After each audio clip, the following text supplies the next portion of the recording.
Hey guys, so I finally got done reading Intimate Apparel. The play was very interesting since it was very unpredictable and constantly involved many twists and turns.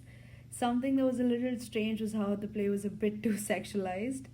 There were many things that were revealing about the play. Firstly, that George wasn't really who he was supposed to be. Mamie wasn't ashamed of sleeping with someone else's husband, but when she realized that she was sleeping with Esther's husband, suddenly it affected her.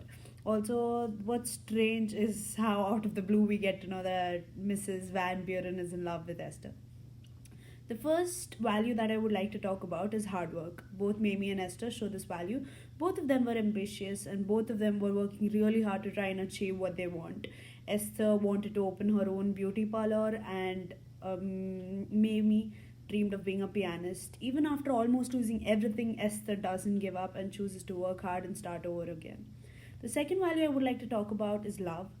When most of the women in the play are asked if they love their husbands, their automatic response was, "He's my husband."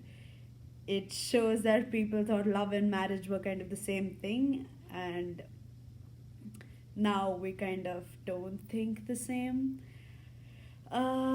People who responded like this were mostly Mrs. Van Buren and Mrs. Dixon. A reference I did not understand was the word that was being repeated throughout the play mostly. The word was rag or ragtime music. When I digged deeper, I got to know that it was a popular music between the 1800s and the 1900s.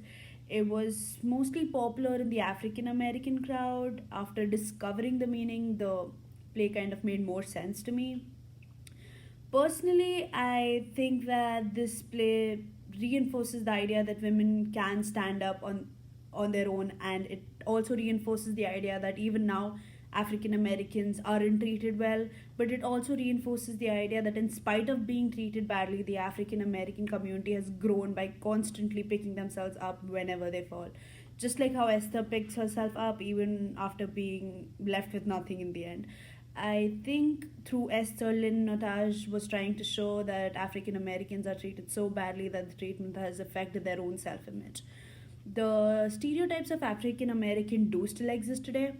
According to me, ignorance and conformity are the main reasons that perpetuate these stereotypes. It's very easy to judge people based on what they think and what other people think. This way, we ourselves don't have to take the blame of coming up with stereotypes. I think the best way to overcome them is by exposure. The more you talk to them, the lesser you'll be willing to believe the stereotypes. So, based on my own experience, since even I belong to a minority in US, one can definitely spot the differences. Many people have asked me how I know English so well, implying that Indians don't really know English. It's funny.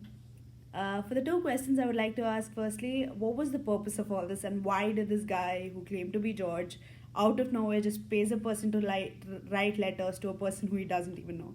And secondly, do you think Esther would have started this long distance relationship if she had better self worth?